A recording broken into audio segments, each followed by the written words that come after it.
England. Children, very peaceful, very nice.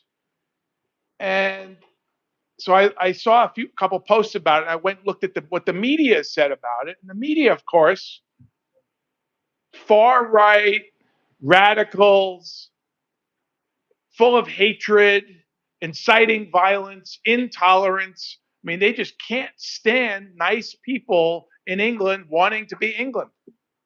And the telling video was so people are dressed up in historic English costumes to be proud of their heritage. So there's this young lady, I don't know, she's a teen, maybe late teen, and she's dressed up kind of like a knight. She has like the cape and the phony armor plate, and she has a sword in her side, like, a toy sword. Well, guess what? The police are surrounding her with this sword. You can hear they say, "We're not going to arrest you, but you're disturbing the peace with this weapon." Okay, and there's somebody following with the phone. Says, "We're not going to arrest you." They take her around the corner and slap the cuffs on her. And there's a counter protest, which the media thinks is just as big as this Unite the Kingdom protest. It's not. But at that little protest of the other side, they're chanting about the leader of the Unite the Kingdom march, put a bullet in his neck like Charlie Kirk. They're chanting it. This is the rhetoric that's coming out that side. So here's my big why does this conversation belong in church? So we're talking about the trial of Jesus. We have been. We'll get again today. And if you think about the Gospel of Mark, we've gone through. You've had a position of the leaders in the temple wanting to protect their own position, their own power, their own way of thinking, and they're saying bad things about Jesus, right? It's rhetoric, it's words, right? They're attacking him, they're questioning him, but it's kind of collegial. But it's escalating throughout the gospel. What starts as words, and now in this week we see Jesus is being mocked, the mockery, right? The lies.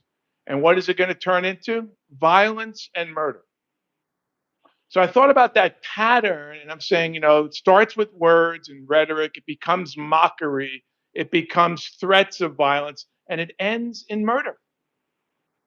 So I'm seeing what's playing out in England right now is the mockery and the violence, and shouting for put a bullet in his neck like Charlie Kirk, and going, well, this is a biblical pattern that Satan wants not just to confuse and to tell lies, but he will enforce those lies by violence and by murder.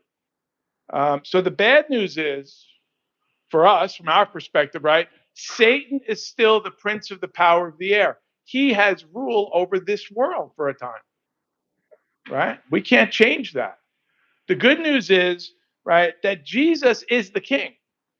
You call Satan the prince. Well, Jesus is the king, and he's already won the victory on the cross.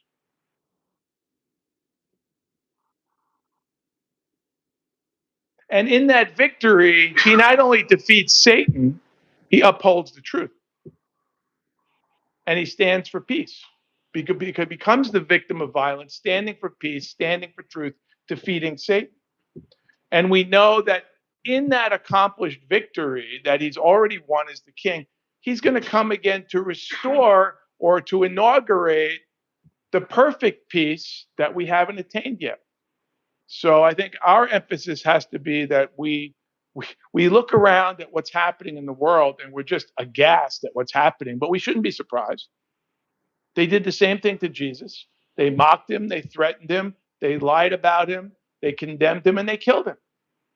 This is pattern that's emerging today in the world. So the followers of Christ, those who stand for truth, are under fire, are under persecution, are under the threat of lies and violence, and many of us will be killed. It's happening and it will happen.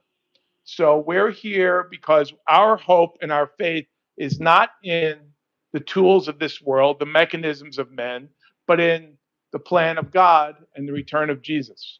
So that's what we're here for, to celebrate and to live in the hope of that return. So welcome.